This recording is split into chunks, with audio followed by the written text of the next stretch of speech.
Hello, and this will be chapter 4 of Jane Eyre. So, what I'll do is I'll read through, and at the end, I'll give a little summary of what's happened. Okay, so from my discourse with Mr. Lloyd and from the above reported conference between Bessie and Abbot, I gathered enough hope to suffice as a motive for wishing to get well. A change seemed near. I desired and waited it in silence. It tarried over days and weeks past. I had regained my normal state of health, but no new allusion was made to the subject over which I brooded. Mrs. Reed surveyed me at times with a severe eye, but seldom addressed me since my illness. She had drawn a more marked line of separation than had ever been between me and her own children, appointing me a small closet step to sleep in by myself, condemning me to take all my meals alone and pass all my time in the nursery, while my cousins were constantly in the drawing room. Not a hint, however, did she drop about sending me to school. Still, I felt an instinctive certainty that she would not long endure me under the same roof with her, for her glance, now more than ever, when turned on me, expressed an unsuperable and rooted aversion. Eliza and Georgiana, evidently acting according to others, spoke to me as little as possible. John thrust his tongue in his cheek whenever he saw me, and once attempted chastisement, but as I instantly turned against him, roused by the same sentiment of deep ire and desperate revolt which I had stirred my corruption before, he thought it better to desist, and ran from me, tittering execrations and vowing I had burst his nose. I had indeed levelled at that prominent feature as a hard blow as my knuckles could inflict, and when I saw that either that or my look daunted him, I had the greatest inclination to follow up my advantage to purpose.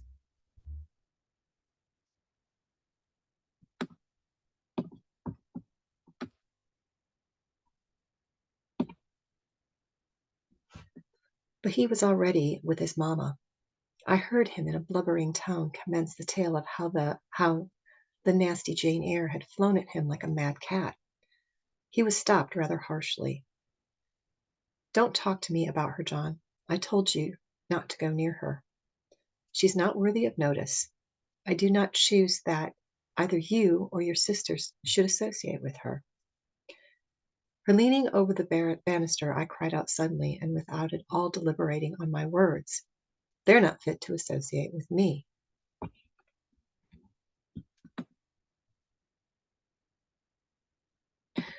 Mrs. Reed was a rather stout woman, but on hearing this strange and audacious declaration, she ran nimbly up the stair, swept me like a whirlwind into the nursery, and crushing me down onto the edge of my crib, dared me in emphatic voice to rise from that place or utter one syllable during the remainder of the day. "What would Uncle Reed say to you if he were alive?" was my scarcely voluntary demand. I say scarcely voluntary, for it seemed as if my tongue pronounced the words without my will consenting to their utterance. Something spoke out of me over which I had no control. "What?" said Mrs. Reed under her breath. Her usually cold, composed gray eye became troubled with a look like fear. She took her hand from my arm and gazed at me as if she really did not know whether I were child or fiend. I was now in for it. "Uncle Reed is in heaven and can see all you do and think, and so can Papa and Mamma. They know how you shut me up all day long and how you wish me dead." Mrs. Reed soon rallied her spirits. She shook me most soundly. She boxed both my ears and then left me without a word. Bessie supplied the hiatus of a homily of an hour's length, in which she proved beyond a doubt that I was the most wicked and abandoned child ever reared under a roof. I half believed her, for I felt indeed only bad feelings surging in my breast. November, December, and half of January passed away. Christmas and the New Year had been celebrated at Gateshead with the usual festive cheer. Presents had been interchanged, dinners and evening parties given. For the very enjoyment I was, of course, excluded. My share of the gaiety consisted of witnessing the daily apparel of Eliza and Georgiana and seeing them descend into the drawing room, dressed without muslin frocks and scarlet sashes, with hair elaborately ringleted, and afterward listening to the sound of the piano or the tarp playing below, to the passing to and fro of the butler and the footman, to the jingling of glass and china as refreshments were handed, to the broken hum of conversations as the drawing room door opened and closed. When tired of this occupation, I would retire from the stairhead to the solitary and silent nursery. There, though somewhat sad, I was not miserable. To speak the truth, I had not the least wish to go into company, for in company I was very rarely noticed, and if Bessy had but kind and companionable, I should I should have deemed it a treat to spend the evenings quietly with her, instead of passing them under the formidable eye of Mrs. Reed, in a room full of ladies and gentlemen. But Bessy's son, as she had dressed her, but Bessy, as soon as she had dressed her young ladies, used to take herself off to the lively regions of the kitchen and the housekeeper's room, generally bearing the candle along with her. I then sat with my doll on my knee till the fire got low, glancing round occasionally to make sure that nothing worse than myself haunted the shadowy room. And then the embers sank into a dull red. I undressed hastily, tugging at knots and strings as I best might, and sought shelter from a cold and darkness in my crib.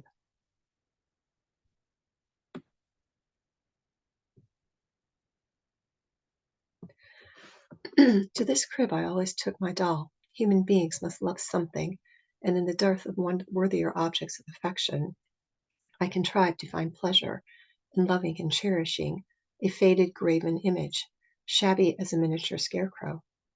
It puzzles me now to remember with what absurd sincerity I doted on this little toy, half fancying it alive and capable of sensation. I could not sleep unless it was folded in my nightgown, and when it lay here safe and warm, I was comparatively happy, believing it to be happy likewise. Long did the hours seem while I waited the departure of the company and listened for the sound of Bessy's step on the stairs. Sometimes she would come up in the interval to seek her thimble or her scissors, or perhaps bring me something by way of supper, a bun or a cheesecake. Then she would sit on the bed while I ate it, and when I had finished she would tuck the clothes round me, and twice she kissed me and said, "Good night, Miss Jane."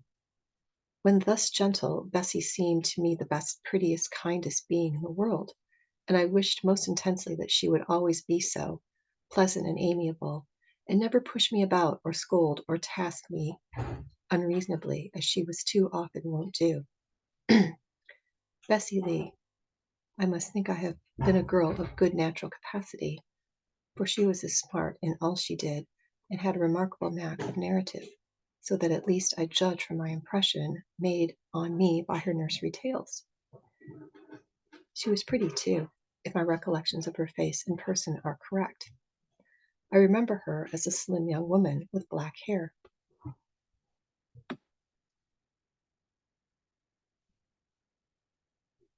Dark eyes and very nice features, and good clear complexion, but she had a capricious and hasty temper, and indifferent ideas of principle or justice. Still, such as she was, I preferred her to anyone else at Gateshead Hall. It was the 15th of January, about 9 o'clock in the morning. Bessy was gone down to breakfast. My cousins had not yet been summoned to their mamma. Eliza was putting on her bonnet and warm garden coat to go and feed her poultry, an occupation of which she was fond, and not less so of selling the eggs to the housekeeper and hoarding up the money thus she obtained. She had a turn for the traffic and marked propensity for saving, shown not only in the vending of eggs and chickens, but also driving hard bargains with the gardener about flower root seeds and slips of plants, that functionary having orders from Mrs. Reed to buy of this young lady all the products of her parterre she wished to sell, and Eliza would have sold the hair off her head if she could have made a handsome profit thereby. As to her money, she first secreted it in odd corners wrapped in a rag or odd curl paper, but some of these hoards having been discovered by the housemaid, Eliza, fearful of one day losing her valued treasure, consented to entrust it to her mother at a usurious rate of interest, 50 or 60%, which interest she extracted every quarter, keeping her accounts in a little book with anxious accuracy.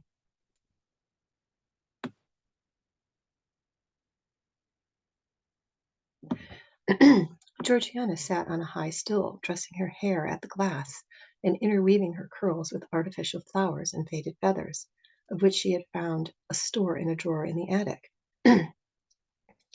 I was making my bed, having received strict orders from Bessie to get it arranged before she returned. Bessie now frequently employed me as a sort of under nursery maid to tidy the room, dust the chairs, as a sort, etc. Having spread the quilt and folded my nightdress, I went to the window seat to put in order some picture books and doll's house furniture scattered there. An abrupt command from Georgiana to let her playthings alone, for the china chairs and mirrors, the fairy plates and cups were her property, stopped my proceedings, and then for the lack of other occupation, I fell to breathing on the frost flowers to which the window was fretted, and thus clearing a space in the glass through which I might look out onto the grounds, where there was still and petrified under the influence of a hard frost. From this window were visible the porter's lodge and the carriage road, and just as I had dissolved so much of the silver white foliage veining from the panes and left room to look out, I saw the gates thrown open and a carriage roll through. I watched it ascending the drive with indifference. Carriages often came to Gateshead, but none ever brought visitors in whom I was interested. It stopped in front of the house. The doorbell rang loudly. The new corner was admitted. All this being nothing to me, my vacant attention soon found livelier attraction in the spectacle of a little hungry robin,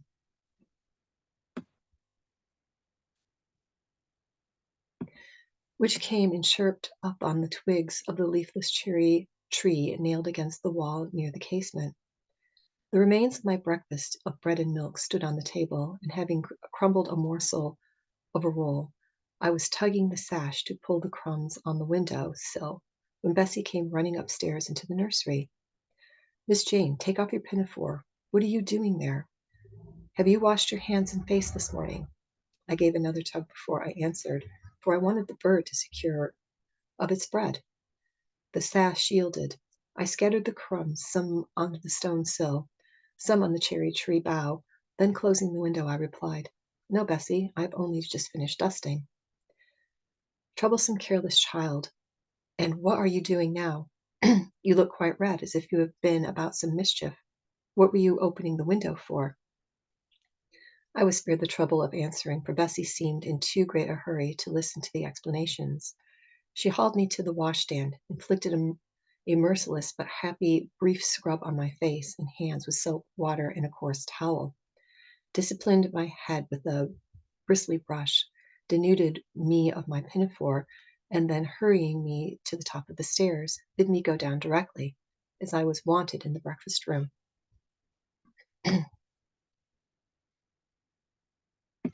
I would have asked who wanted me. I would have demanded if Mrs. Reed was there, but Bessie was already gone, and I had closed the nursery door upon me. I slowly descended. For nearly 3 months I had never been called to Mrs. Reed's presence, restricted so long to the nursery. The breakfast, dining, and drawing rooms were become for me awful regions on which it dismayed me to intrude. I now stood in the empty hall. Before me was the breakfast room door, and I stopped, intimidated and trembling. What a miserable little poltroon had fear engendered of unjust punishment made of me in those days! I feared to return to the nursery, and feared to go forward into this parlor. 10 minutes I stood in agitated hesitation. The vehement ringing of the breakfast room bell decided me.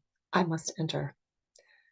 Who could want me? I asked inwardly, as both hands I turned the stiff door handle, which for a second or two resisted my efforts. What should I see besides Aunt Reed in the apartment? A man or a woman? The handle turned, the door unclosed, and passing through and curtseying low, I looked up at a black pillar. Such at least appeared to me at first sight, the straight, narrow, sable-clad shape standing erect on the rug. The grim face at the top was like a carved mask placed above the shaft by way of capital.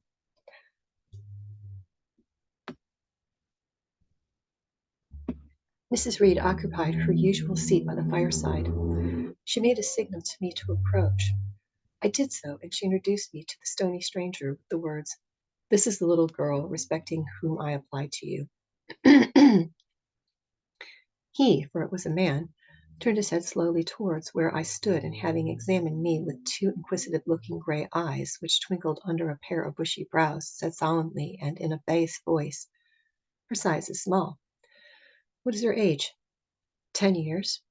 "So much," was the doubtful answer, and he prolonged his scrutiny for some minutes. Presently he addressed me. "Your name, little girl?" "Jane Eyre, sir." In uttering these words I looked up. He seemed to me a tall gentleman, but when I was very little his features were large, and they and all the lines in his frame were equally harsh and prim. "Well, Jane Eyre, and are you a good child?" Impossible to reply in this narrative. In my little world held a contrary opinion. I was silent. Mrs. Reed answered for me by an expensive shake of the head, adding soon, "Perhaps less said on the subject the better, Mr. Brocklehurst." "Sorry indeed to hear it. She and I must have some talk." And bending from the perpendicular, he installed his person in the armchair opposite Mrs. Reed's. "Come here," he said. I stepped across the rug. He placed me in square and straight before him. What a face he had, now that it was almost on level with mine! What a great nose, and what a mouth, and what large prominent teeth! "No sight so sad as that of a naughty child," he began, "especially a naughty little girl. Do you know where the wicked go after death?" "They go to hell," was my ready and orthodox answer. "And what is hell? Can you tell me that?" "A pit full of fire." "And should you like to fall into that pit and be burning there forever?" "No, sir." "What must you do to avoid it?" I deliberated a moment. My answer, when it did come, was objectionable. "I must keep in good health and not die." "How can you keep in good health? Children younger than you die daily. I buried a little child of 5 years old only a day or two since, a good little girl whose soul is now in heaven. It is to be feared the same could not be said of you were you to be called hence." Not being in a condition to remove his doubt, I only cast my eyes down to the two large feet planted on the rug, and sighed, wishing myself far enough away. I hope that sigh is from the heart, and that you repent of ever having been the occasion of discomfort to your excellent benefactress." "Benefactress? Benefactress?" I said inwardly. They call Mrs. Reed my benefactress? If so, a benefactress is a disagreeable thing. "Do you say your prayers at night and morning?" continued my interrogator. "Yes, sir." "Do you read your Bible?" "Sometimes." "With pleasure? Are you fond of it?" "I like Revelations and the book of Daniel and Genesis and Samuel, and a little bit of Exodus and some part of Kings and Chronicles, and Job and Jonah." "And the Psalms? I hope you like them." "No, sir." "No? Oh, shocking. I have a little boy younger than you who knows 6 Psalms by heart. And when you ask him which he would rather have, a gingerbread nut to eat or a verse of a psalm to learn, he says, 'Oh, the verse of a psalm. Angels sing psalms,' he says. 'I wish to be a little angel here below.' And then he gets 2 nuts in recompense for his infant piety." "Psalms are not interesting," I remarked. "That proves you have a wicked heart, and you must pray to God to change it. To give you a new clean one, to take away your heart of stone and give you a heart of flesh."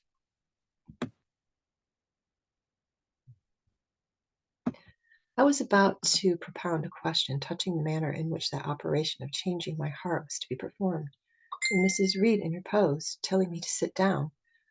She then proceeded to carry on the conversation herself.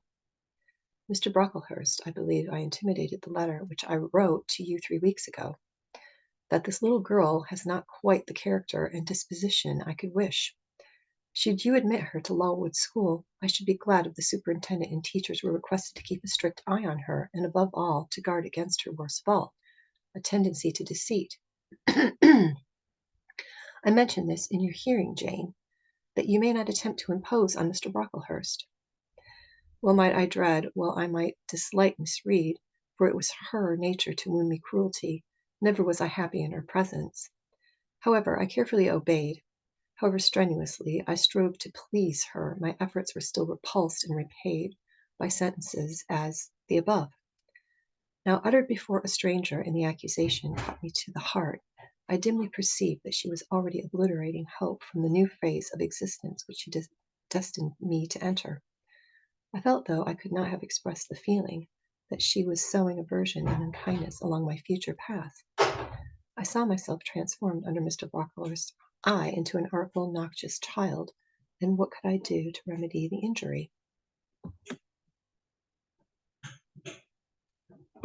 Nothing indeed, thought I, as I struggled to repress a sob and hastily wiped away some tears, the impotent evidences of my anguish. Deceit is, indeed, a sad fault in a child, said Mr. Brocklehurst. It is akin to falsehood, and all the liars will have their portion in the lake burning with fire and brimstone. She shall, however, be watched, Mrs. Reed. I will speak to Miss Temple and the teachers. I should wish her to be brought up in a manner suiting her prospects, continued my benefactress, to be made useful, to be kept humble. As for the vacations, she will, with your permission, spend them always at Lowood. Your decisions are perfectly judicious, madam, returned Mr. Brocklehurst. Humility is a Christian grace, and one peculiarly appropriate to the pupils of Lowood. I therefore direct that especial care shall be bestowed on its cultivation amongst them. I have studied how best to mortify in them the world of sentiment, of pride, and only the other day I had a pleasing proof of my success. My second daughter, Augusta, went in with her mamma to visit the school, and on her return she exclaimed, "Oh, dear papa, how quiet and plain all the girls at Lowood look, with their hair combed behind their ears, and their long pinafores in those little holland pockets outside their frocks. They are almost like poor people's children." And said she, they looked at my dress and mamma's as if they had never seen a silk gown before. That is the state of things I quite approve, returned Miss Reed. Had I sought all England over, I could scarcely have found a system more exactly fitting a child like Jane Eyre. Consistency, my dear Mr. Brocklehurst. I advocate consistency in all things. Consistency, madam, is the first of Christian duties, and it has been observed in every arrangement connected with the establishment of Lowood. Plain, fair, simple attire, unsophisticated accommodations, hardy and active habits, such as the order of the day in the house and its inhabitants. Quite right, sir. I may then depend upon this child being received as a pupil at Lowood, and their being trained in conformity to her position and prospects. Madam, you may. She shall be placed in that nursery of chosen plants, and I trust she will show herself grateful for the inestimable privilege of her election. I will send her, then, as soon as possible, Mr. Brocklehurst, for I assure you I feel anxious to be relieved of a responsibility that was becoming too irksome. No doubt, madam. And now I wish you a good morning. I shall return to Brocklehurst Hall in the course of a week or two. My good friend, Mr. Archdeacon, will not permit me to leave him sooner. I shall send Miss Temple notice that she is to expect a new girl, so that there will be no difficulty about receiving her. Goodbye. Goodbye, Mr. Brocklehurst. Remember me to Mr. and Mrs. Brocklehurst, and to Augusta and Theodore, and Master Broughton and Master Broughton Brocklehurst. I will, madam. Little girl, here is a book entitled The Children's Guide. Read it with prayer, especially that part containing an account of an awfully sudden death of Martha G., a naughty child addicted to falsehood and deceit.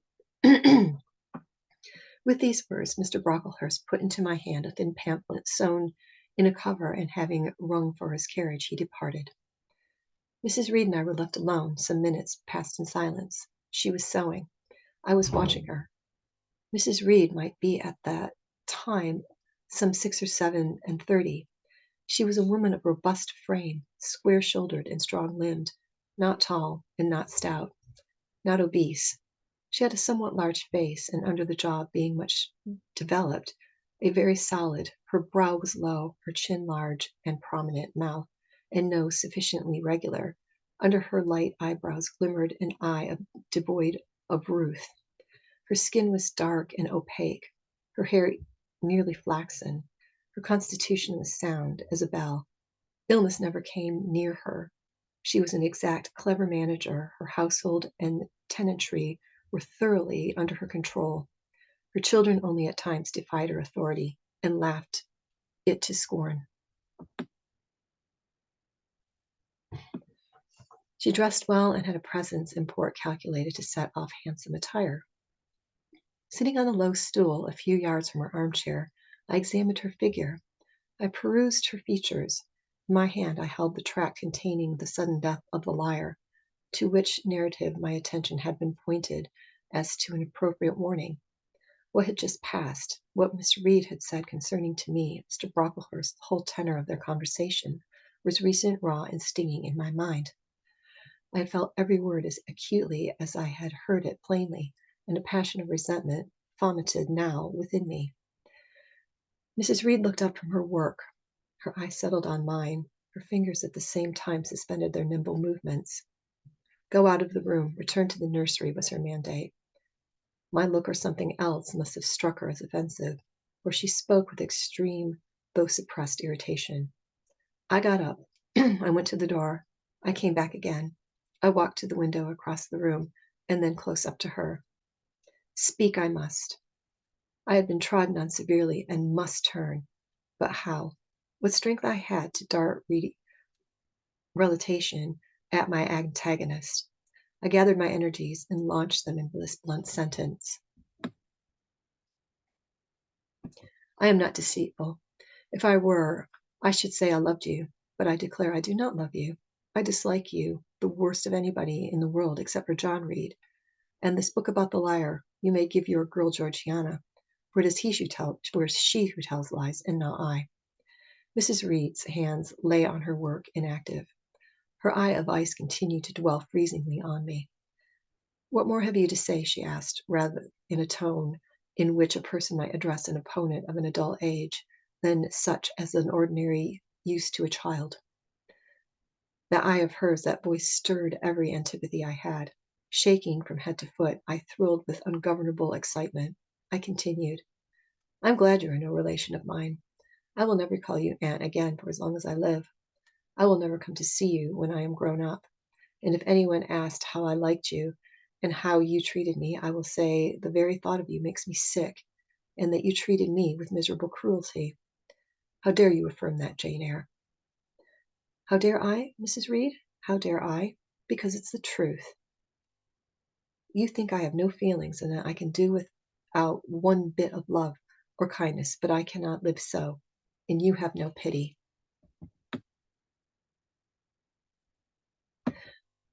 I shall remember how you thrust me back, roughly and violently, thrust me back into the red room and locked me up there to my dying day. Though I was in agony, though I cried out while suffocating with distress, have mercy, Aunt Reed, and that punishment you made me suffer because your wicked boy struck me, knocked me down for nothing. I will tell anybody who asks me questions this exact tale. People who think you are a good woman, but you are bad, hard-hearted. You are deceitful. Ere I finished this reply, my soul began to expand, exult with the strangest sense of freedom, of triumph I ever felt. It seemed as if an invisible bond had burst, and that I had struggled out into unhoped for liberty. Not without cause was this sentiment. Mrs. Reed looked frightened. Her work slipped from her knee. She was lifting her hands, rocking herself to and fro, and even twisting her face as if she would cry. Jane, you are under a mistake. What's the matter with you? Why do you tremble so violently? Would you like to drink some water? No, Mrs. Reed. Is there anything else you wish for, Jane? I assure you, I desire to be your friend. Not you. You told Mr. Brocklehurst I had bad character, a deceitful disposition, and I'll let everybody at Lawwood know what you are and what you have done. Jane, you don't understand these things. Children must be corrected for their faults. Deceit is not my fault, I cried out in a savage high voice. But you are passionate, Jane. You must allow. And now return to the nursery. There's a dear, and lie down a little. I am not your dear. I cannot lie down. Send me to school soon, Mrs. Reed, for I hate to live here. I will indeed send her to school soon, murmured Mrs. Reed, sotto voice, and gathering up her work, she abruptly quitted the apartment. I was left there alone, winner of the field. It was the hardest battle I had fought, and with the first victory I had gained, I stood a while on the rug where Mr. Brocklehurst had stood, and I enjoyed my conqueror's solitude. First I smiled to myself and felt elate, but his fierce pleasure subsided in me as fast as did the accelerated throb of my pulses. A child cannot quarrel with its elders, as I had done, cannot give its furious feelings uncontrolled play, as I had given mine, without experiencing afterwards the pang of remorse and chill of reaction.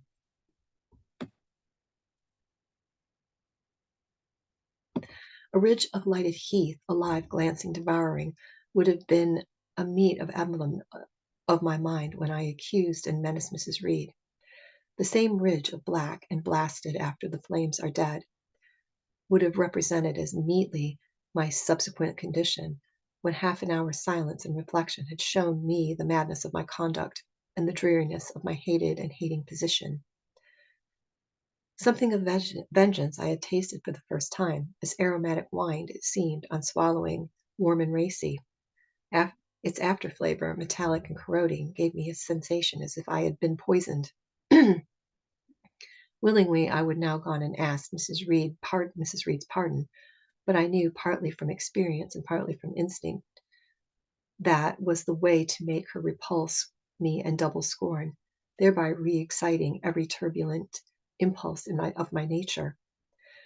I would fain exercise some better faculty than that of fierce speaking, fain find nourishment for some less fiendish feeling than that of sombre indignation. I took a book, some Arabian tales. I sat down and endeavored to read. I could make no sense of the subject on my own thoughts, swam between me and the page I had usually found fascinated. I opened the glass door in the breakfast room. The shrubbery was quite still. The black frost reigned, unbroken by sun or breeze, through the grounds. I covered my head and arms of the skirt of my frock and went out to walk in the part of the plantation which was quite sequestrated, but I found no pleasure in the silent trees, the falling fir cones, the congealed relics of autumn. Russet leaves swept by past winds in heaps and now stiffened together. I leaned against a gate and looked into an empty field where no sheep were feeding, where the short grass was nipped and blanched.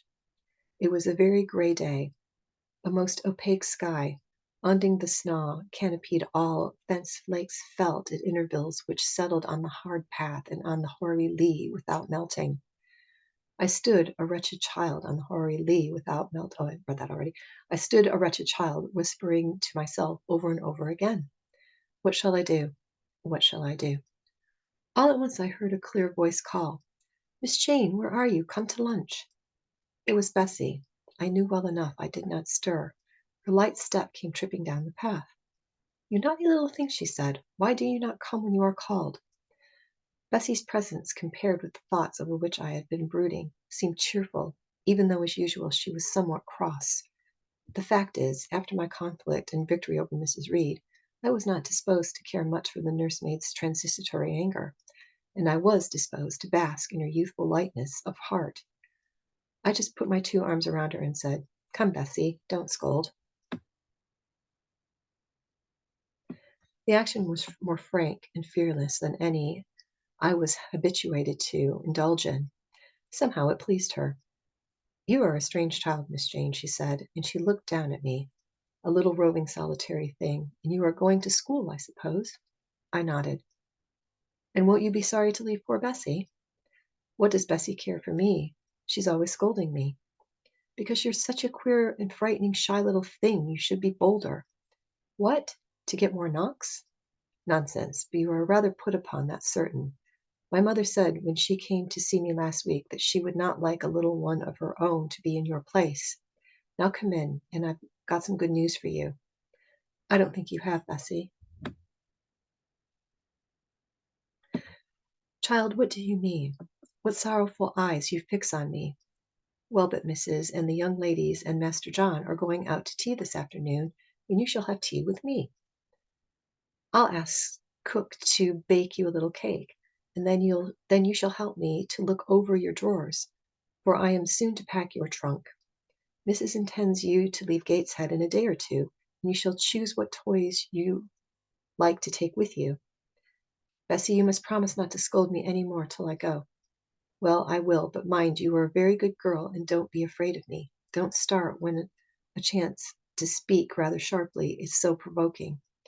I don't think I shall ever be afraid of you again, Bessie, because I've got used to you, and I shall soon have another set of people to dread. If you dread them, they'll dislike you. As you do, Bessie? I don't dislike you, miss. I believe I am fonder of you than all of the others. You don't show it.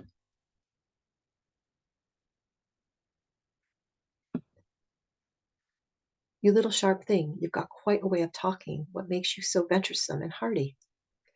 Why, I shall soon be away from you, and besides, I was going to say something about what had passed between me and Mrs. Reed, but on second thought I considered it better to remain silent on the head. Are you so glad to leave me? Not at all, Bessie, indeed. Just now I'm rather sorry. Just now, and rather. How cruelly my little lady says it. I dare say now, if I were to ask you for a kiss, you wouldn't give it to me. You'd say you'd rather not. I'll kiss you and welcome and bend your head down. Bessie stooped, we mutually embraced, and I followed her into the house quite comforted. That afternoon lapsed in peace and harmony, and in the evening Bessie told me some of her most enchanting stories, and sang me in some of her sweetest songs. Even for the life of me, its gleams of sunshine. Okay, so that was a very long chapter. What has happened is Mr. Brocklehurst is the headmaster at Lulwood, which is where she's going to school. So he's come and they've had a meeting, and Mrs. Reed has said, take her to school. I don't want anything more to do with this child. Jane's very excited about going to school, and she figures, I'm leaving Gateshead Hall. She basically tells Mrs. Reed what she thinks of her and expects a lot of backlash from Mrs. Reed. And Mrs. Reed doesn't give her the reaction that she expects. She just kind of gets up and leaves. She says, you've been horrible to me. You've been cruel to me. I don't like you. And then later, Jane kind of resents what she said. She said it was sweet for a while, but then it was like a bitter taste in her mouth afterward. At the end, she has a new sort of view of Bessie. Bessie's very, very strict with her in the beginning because she's ordered to be. But now that she's leaving, tells her that no, they are pretty horrible to you, and I've always kind of felt sorry for you. Anyway, that's the end of chapter 4. So I hope you guys are enjoying the readings of Jane Eyre, and I'll be back as soon as possible with chapter 5. Thanks for listening.